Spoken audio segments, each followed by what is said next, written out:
اسے برا لگے گا جب وہ اسے پتہ چلے گا کہ میں سست ہوں، یا ہو سکتا ہے میں کنجوس ہوں، یا کوئی بزدل ہے، یا پھر کیا ہے اس کے اندر کیا چیز ہے.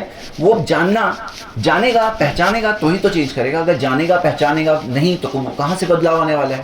تو میرے بھائیوں، اس کے اندر میں آپ سب کو، اپنے آپ کو اور آپ سب کو ابھارتا ہوں کہ اپنا محاسبہ کرے، اپنا جائزہ لے بہت ایمانداری سے کہ میں کیا ہوں، اور اپنا حساب کرنا، اپنا محاسبہ کرنا اس سے پہلے کہ قیامت کے دن کا حساب ہو، کہ آدمی دیکھے کہ میں کیا ہوں، میں نماز میں کیسا ہوں، میں روزے میں کیسا ہوں، میں صدقے میں کیسا ہوں، میں اخلاص میں کیسا ہوں، میں دعا میں کیسا ہوں، میرے گناہوں کا بوجھ تو بھاری نہیں ہے، میرے اندر کیا کیا کمیاں ہیں. اب آدمی، ایک انسان اپنا جب جائزہ لے گا ایمانداری سے، تو یہ تو ہو گیا پہلا سٹیپ. یہاں سے بدلنے کا چانس ہے انشاءاللہ، کیونکہ اللہ تعالیٰ سچوں کی مدد کرتا ہے. حدیث ہے، نبی صلی اللہ علیہ وسلم نے فرمایا علیکم بالصدق، سچے بنو، فإن الصدق یہدی الی البر، کیونکہ سچائی نیکی کی طرف لے آتی ہے. وإن البر یہدی الی الجنہ، اور نیکی جنت کی طرف لے آتی ہے. وما یزال الرجل یصدق ویتحری الصدق حتی یکتب عند اللہ صدیق. ایک شخص سچ کہتے آتا ہے اور سچ کہنے کی کوشش کرتا ہے یہاں تک کہ اللہ کے پاس لکھا جاتا ہے کہ یہ تو سچا ہے.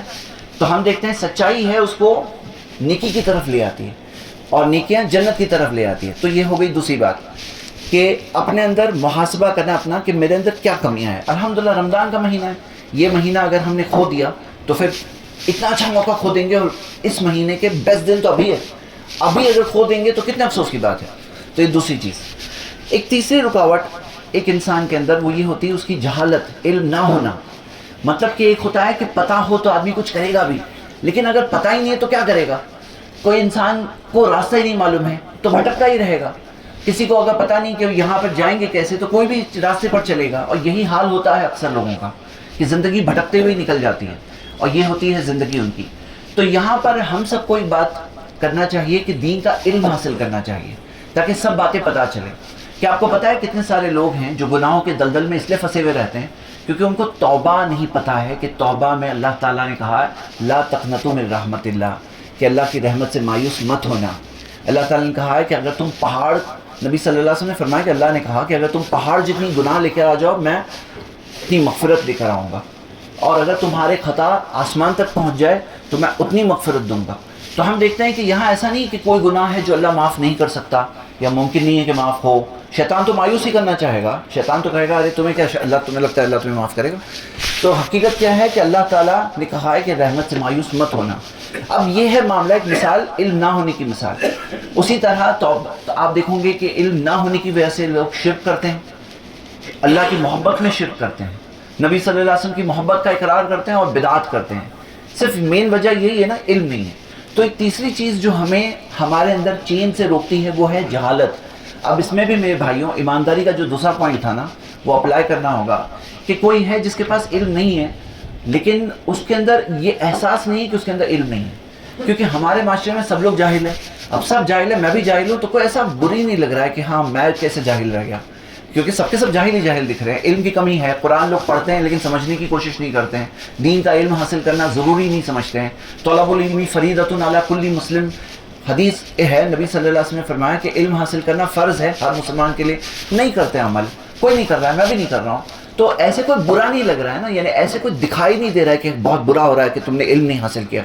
تو یہ نہیں ہونا چاہیے. ایمانداری سے اپنا جائزہ لیں کہ آپ کو پتہ ہے علم حاصل کرنا فرض ہے تو کر کیوں نہیں رہے. مطلب کتنے سال اور نکلیں گے زندگی کے.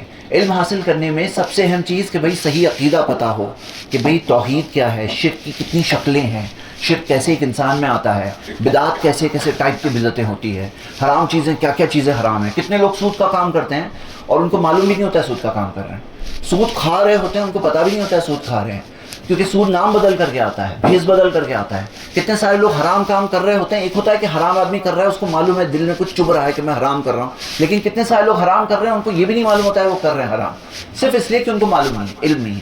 کتنے سارے لوگ کتنی ساری غلطیاں کرتے ہیں، کتنے ساری گمراہی کے راستے پہ چلے آتے ہیں، اپنے آپ کو نہیں بچا پاتے ہیں، گھر والوں کو بچا نہیں پاتے ہیں، بچوں کو نہیں بچا پاتے، صرف اس لیے کہ علم نہیں ہے. تو تیسری چیز علم، کیونکہ علم سے روشنی ملتی ہے. قل هل يستوي الذين يعلمون والذين لا يعلمون، کہو وہ لوگ جو جانتے ہیں اور وہ لوگ جو نہیں جانتے کیا وہ ایک جیسے ہوتے ہیں.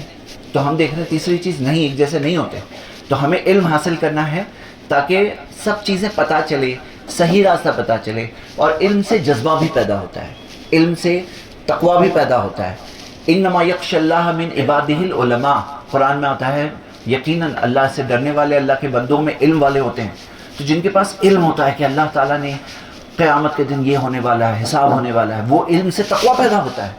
وہ علم جو حقیقی علم ہے، جو یقینی علم ہے. ایک ہوتا ہے انفارمیشن اور ایک ہوتا ہے علم. مطلب انفارمیشن معلومات، وہ معلومات پر جب یقین ہوتا ہے تب وہ ایک یقینی علم بنتا ہے، اور وہ علم سے تقویٰ پیدا ہوتا ہے. جب یقینی علم ہوتا ہے اس کے ساتھ میں تقویٰ پیدا ہوتا ہی ہوتا ہے. انما یخشی اللہ من عبادہ العلماء. تو یہ ہو گئی تیسری بات جو ہمیں روک رہی ہے. کس چیز سے روک رہی ہے؟ وہ بدلاؤ لانے سے روک رہی ہے.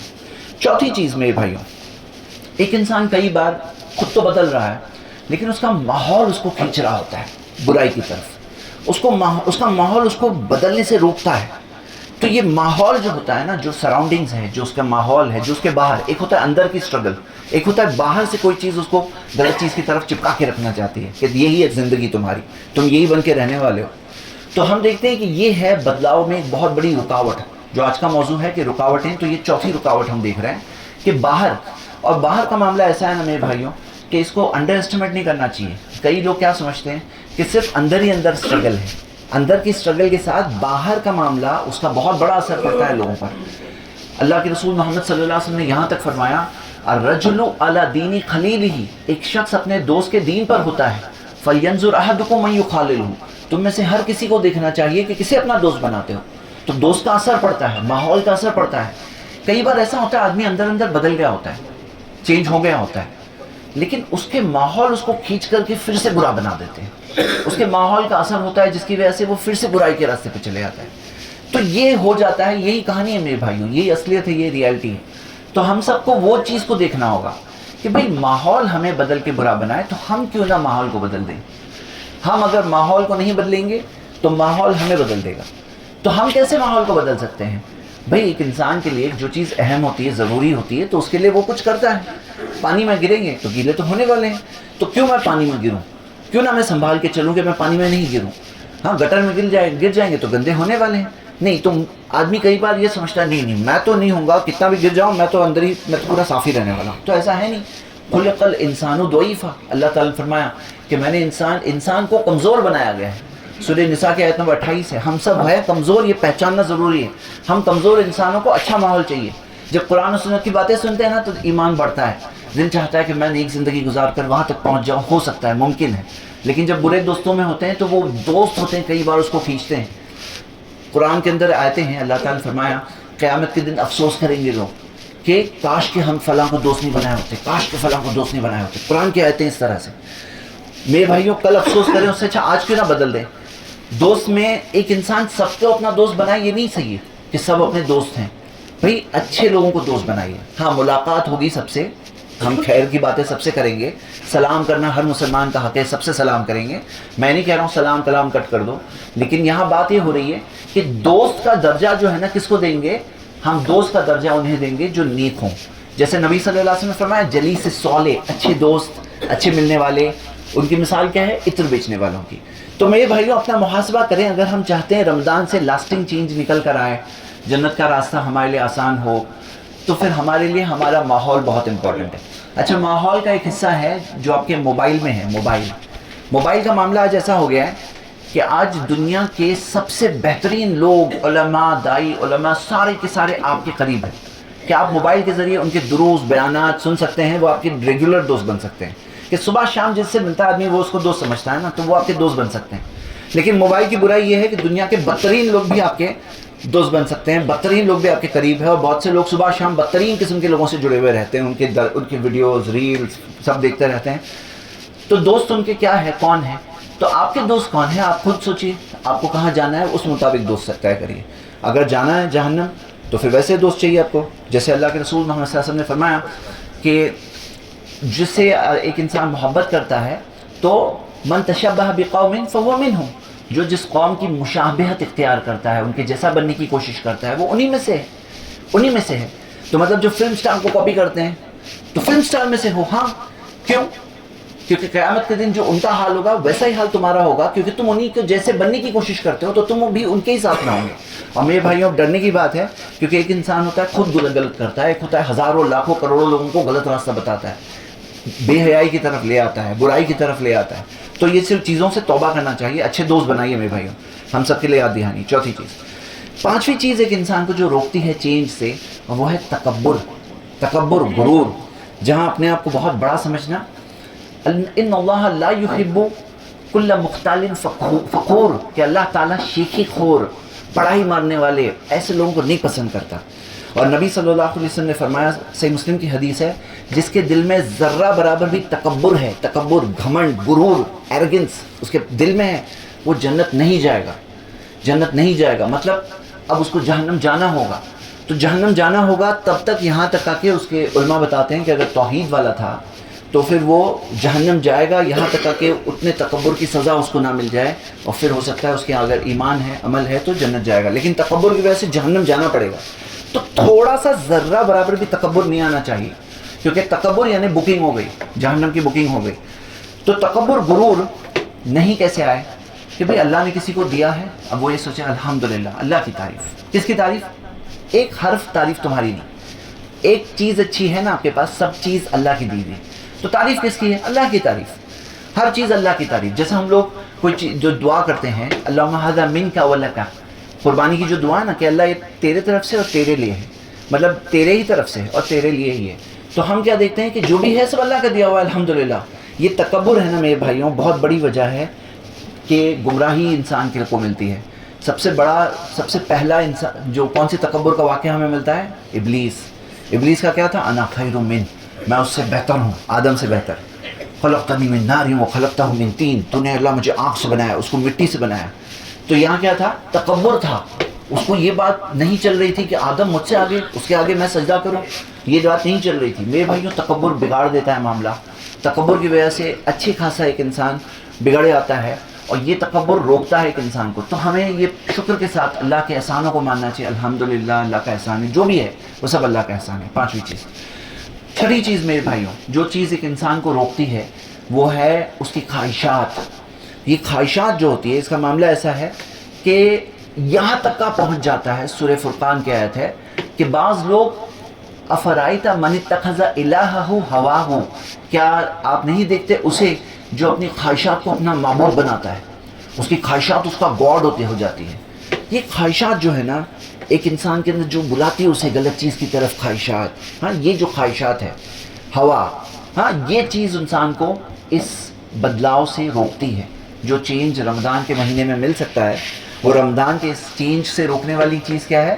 یہ خواہشات ہے. اب یہ خواہشات کا معاملہ ایسا ہے کہ انسان کے دل میں یہ ساری چیزوں کی خواہشات لگی. قرآن کی آیت ہے کہ یہ دنیا کی زندگی کیا ہے؟ الا لہو و لعب، سوائے لہو و لعب. ہوتا کیا ہے؟ یہ یہی ہے زندگی لوگوں کی. کئی لوگ صرف انٹرٹینمنٹ، انجوائمنٹ، ریلز، یہ وہ سب انجوائے کرنا ان کی زندگی. اکثر لوگوں کا معاملہ یہ ہے. اب یہاں کیا ہوتا ہے؟ یہی چیز ان کو پہنچا دیتی ہے جہنم تک. اصلیت بھول جاتے ہیں، زندگی کی ریالٹی بھول جاتے ہیں. حقیقت جو آنکھوں کے سامنے تھوڑے ہی دنوں میں آنے والی ہے، جیسے قبر میں پہنچیں گے آئے گی، وہ حقیقت کو بھول جاتے ہیں. تو یہ ہے بہت بڑی وجہ. کس چیز کی وجہ؟ ایک انسان کو بدلاؤ سے روکنے والی چیزیں یہ خواہشات ہیں. اب یہ خواہشات کو کنٹرول کرنا بہت ضروری ہے. کیسے کنٹرول کریں؟ علم سے.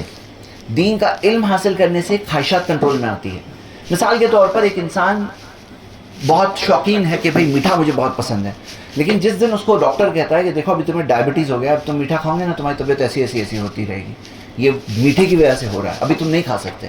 تو یہ علم اس کو، اس کی خواہش کو روک دیتا ہے.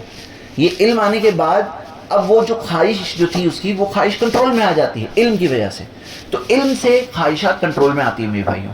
تو علم حاصل کر کے، اخلاص والا علم حاصل کر کے، وہ ہماری خواہشات کنٹرول میں آ سکتی ہے. اور اصلیت کو پہچاننا، حقیقت کو پہچاننا، اس سے خواہشات کنٹرول میں آتی ہیں. جیسے نبی صلی اللہ علیہ وسلم نے فرمایا کہ اکثر الذکر حادم اللذات، کہ کثرت سے یاد کرو لذتوں کو ڈھانے والی کو. لذتوں کو ڈھانے والی چیز کیا ہے؟ وہ ہے موت. کہ موت کی یاد کثرت سے آنی چاہیے. اور موت کی یاد سے کیا ہوتا ہے؟ لذتیں جو ہوتی ہیں نا، یہ سب کو ڈھانے والی چیز ہے. اللہ ہم سب کو یہ کرنے کی توفیق عطا فرمائے. آگے میرے بھائیوں، اگلی چیز جو ایک انسان کو بدلاؤ سے روکتی ہے، وہ چینج سے روکتی ہے، کہ یہ جو ٹائم، جو اہم ٹائم ہوتا ہے نا، وہ ٹائم وہ گوا دے. دیکھیے ایک مثال کے طور پر، ایک ٹائم ہوتا ہے جس میں بزنس کا ایک سیزن ٹائم ہوتا ہے. چند دن میں آدمی کئی دنوں کے برابر سیل کر دیتا ہے. اب کوئی سیزن ٹائم پہ بزنس میں نہ ہو تو پھر کیا ہوگا, اس کا لاس ہو جائے گا. اب یہ جو سیزن ہے, یہ جو وقت چل رہا ہے ہمارا, یہ ہمارا کمانے کا وقت ہے. رمضان تو ایسے ہی سب سے اہم مہینہ ہے لعلکم تتقون کے لیے. اب اس میں یہ 10 دن سب سے اہم دن. اب یہاں پر کیا دیکھ رہے ہیں ہم لوگ بھائی, مسلم علاقوں میں دیکھ رہے ہیں لائٹیں خاص لگائے ہیں, سب بیڈمنٹن بیٹس نکل کے آ گئے رمضان میں اور بیڈمنٹن کھیلتے ہوئے مل رہے ہیں. دیکھیے انسان کے پاس ٹائم تو 24 ہی گھنٹے ہے نا. اب وہ 24 گھنٹے میں ہمیں اپنے مین ٹارگیٹ پہ فوکس کرنا ہوگا کہ بھئی یہ مہینے میں ہمیں روزہ تو رکھنا ہی ہے, تراویح کی نماز, قام رمضان, جو رمضان میں قیام کرے ایماناً و احتساباً غفر لہ ما تقدم من ذنبہ, اس کے پچھلے گناہ معاف ہوتے ہیں. تو اب یہ قیام اللیل ہے, ہاں نماز یعنی تراویح ہے, اب اس کے اندر صدقات ہے, قرآن کی تلاوت, قرآن کا مہینہ ہے, اور یعنی کئی چیزیں کرنی ہیں.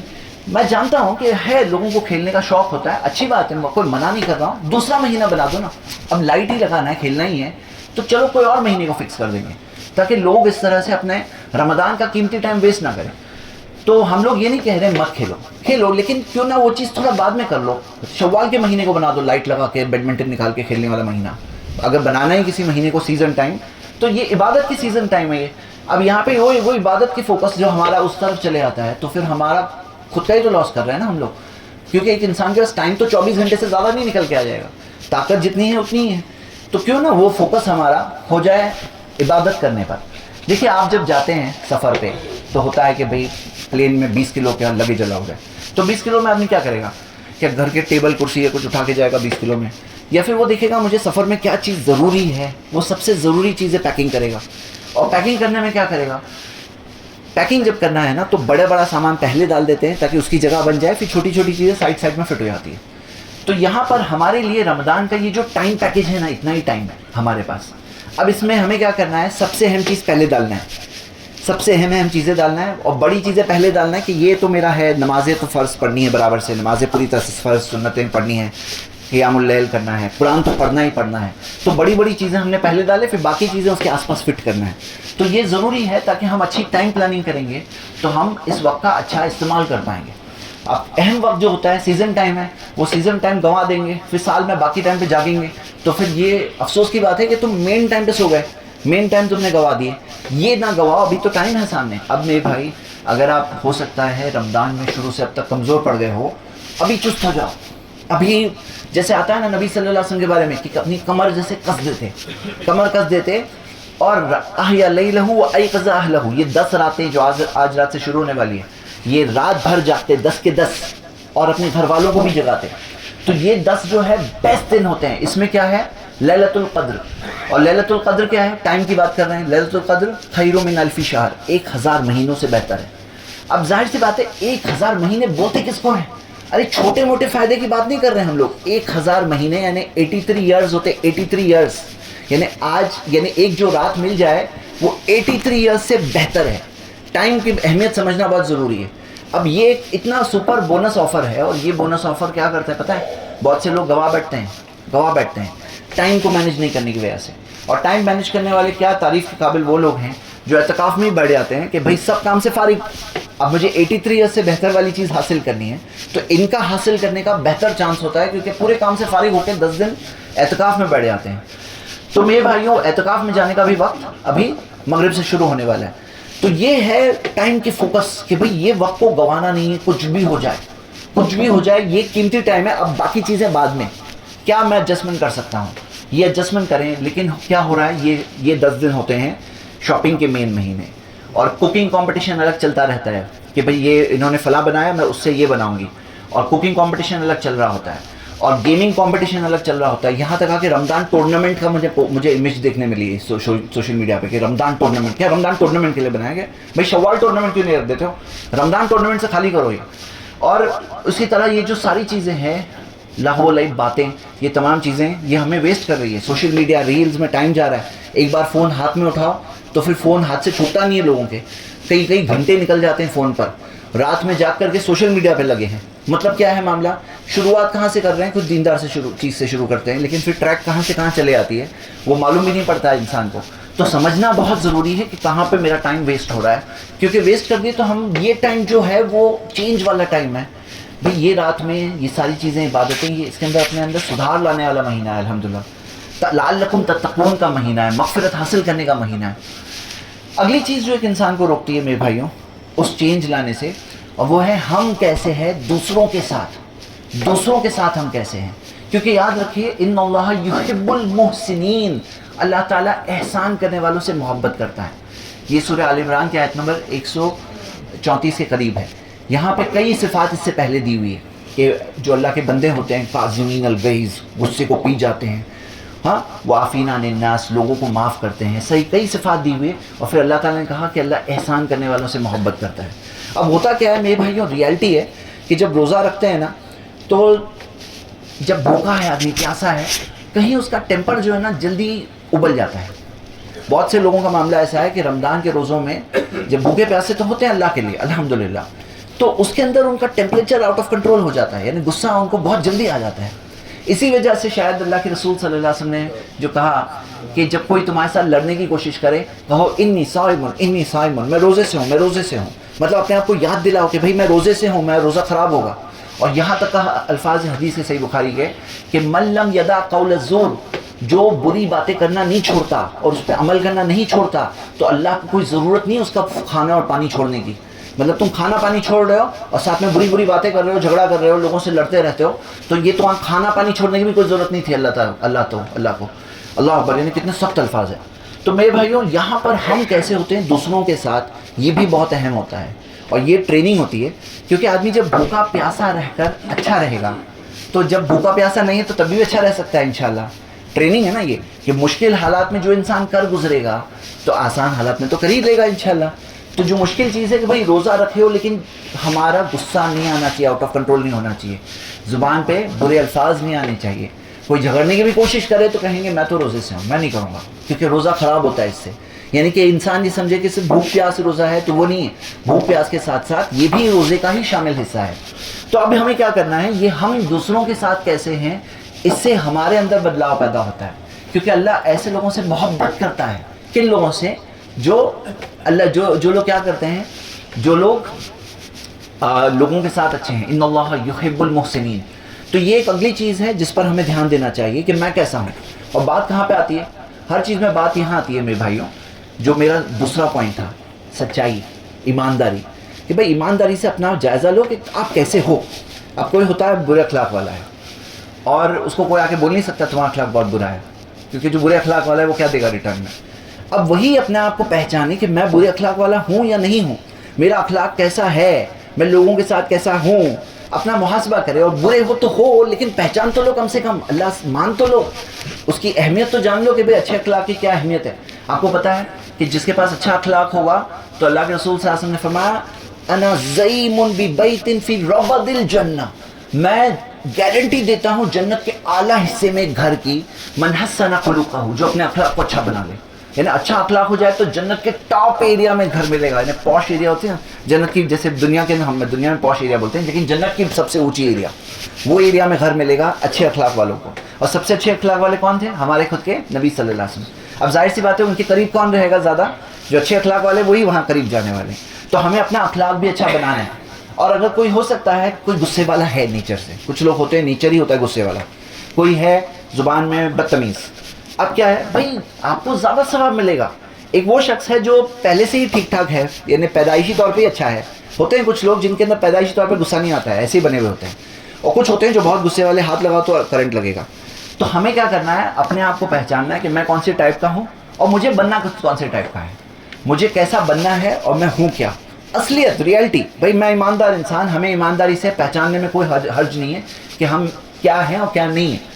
یعنی کچھ لوگ ہیں جو آئینے میں جب دیکھتے ہیں تو ان کو شیر دکھائی دیتا ہے، لیکن حقیقت میں نہیں ہے، بلی ہے وہاں پہ۔ تو جو بھی ہے اصلیت میری، وہ ہم پہچاننے تیار رہیں۔ اگلی چیز میرے بھائیوں جو ہمیں اس بدلاؤ سے روکتی ہے، اور وہ ہے اخلاص، کہ بھائی اخلاص ہوگا انسان میں تو وہ اخلاص بنیاد بنتا ہے ایک انسان کے چینج کا۔ جیسے آپ ساری حدیثیں دیکھو، من قام رمضان، جو قیام کرتا ہے رمضان میں، ایماناً و احتساباً، ایمان کے ساتھ ثواب کی امید سے، غفر لہ ما تقدم من ذنبہ، اس کے پچھلے گناہ معاف کیے جاتے ہیں۔ من صام رمضان، جو روزہ رکھتا ہے رمضان میں ایمانا و احتسابا، ایمان کے ساتھ ثواب کی امید سے، اس کے پچھلے گناہ معاف کیے جاتے ہیں۔ تو سب یہ حدیثوں میں، من قام لیلۃ القدر، جو لیلۃ القدر میں قیام کرتا ہے ایمانا و احتسابا، تو یہ ایمانا و احتسابا بار بار جو آتا ہے ایمان کے ساتھ ثواب کی امید سے، ایمان کے ساتھ ثواب کی امید سے، یہ ہے اصل اخلاص، اللہ کے لیے، دکھاوے کے لیے نہیں، یہ ہمارے کلچر نہیں ہے، یہ ہم صرف سوشل طور پہ نہیں کر رہے ہیں، یہ ہم اللہ کے لیے کر رہے ہیں، یہ ہماری عبادت ہے، یہ ساری چیزیں ہماری عبادت ہے۔ تو میرے بھائیوں یہ چیز ہمیں کرنا ہے اس مہینے کے اندر، ایمان کے ساتھ، اخلاص کے ساتھ۔ اگلی چیز جو ایک انسان کو روکتی ہے استقامت، استقامت یعنی جمنا نہیں ہے، جمنا۔ جیسے آپ کو پتا ہے ان الذین قالوا ربنا اللہ، جو لوگ کہتے ہیں ہمارا رب تو اللہ ہے، ثم استقاموا، پھر اس کے بعد جم جاتے ہیں، جو لوگ جم جاتے ہیں تو اللہ تعالیٰ نے کیا فرمایا؟ تتنزل علیہم الملائکہ، ان پر فرشتے نازل ہوتے ہیں، اللہ تخافوا ولا تحزنوا، ڈرو مت، غم مت کرو، وابشروا بالجنۃ التی کنتم توعدون، کہ خوشخبری ہے تمہارے لیے جنت کی جس کا تمہیں وعدہ کیا گیا تھا۔ سورہ فصلت کی آیت نمبر، سورہ 41 کی آیت نمبر 30 ہے۔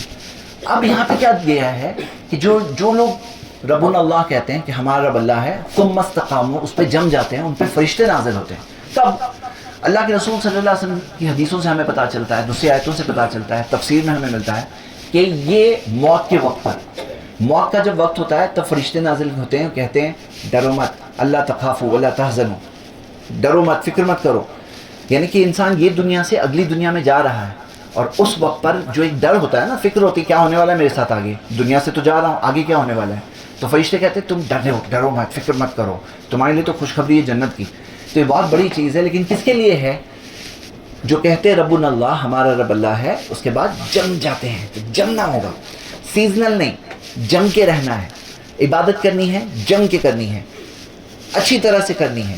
سدھار جو ہوگا ہمارے اندر، جو چینج آئے وہ استقامت کے ساتھ ہمیں اس پہ جمے رہنا ہے۔ ایسا نہیں کہ سیزنل طور پہ چینج تھا، سیزن گیا تو چینج بھی چلا گیا، سدھار بھی چلا گیا، ایسا نہ ہو۔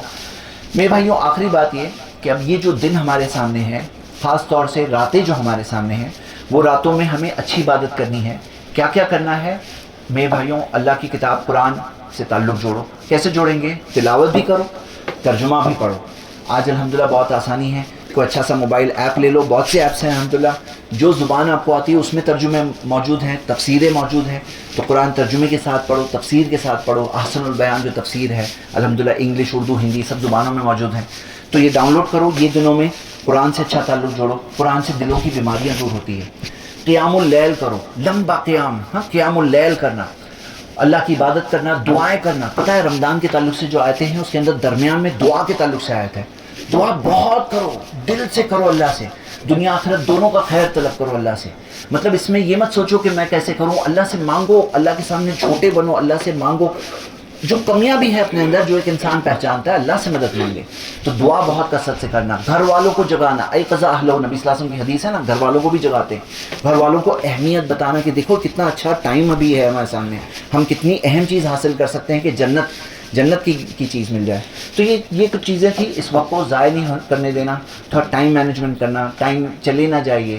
یہ ٹائم ہاتھ سے چلے گیا تو بھی انسان زندہ ہے تو موقع تو ہے ہی، لیکن اتنا اچھا موقع تم نے کھو دیا تو کتنے بدبختی کی بات ہے۔ اللہ تعالیٰ ہم سب کو رمضان کے ان فضائل کو حاصل کرنے کی توفیق عطا فرما۔ اللہ ہم سب کو یہ ساری رکاوٹیں جو ہمیں روکتی ہیں صحیح راستے سے، ان رکاوٹوں کو روکنے کے اللہ ہماری مدد کر دے، اور ہم سب کو اپنے گناہوں سے توبہ کرنے اور نیکی کے کاموں میں سب سے آگے رہنے کی اللہ ہمیں توفیق دے، سب سے آگے رہنے کا ہم سب کوشش کریں۔ اقول قولی ھذا واستغفر اللہ لی ولکم ولسائر المسلمین من کل ذنب واستغفروه انه هو الغفور الرحیم۔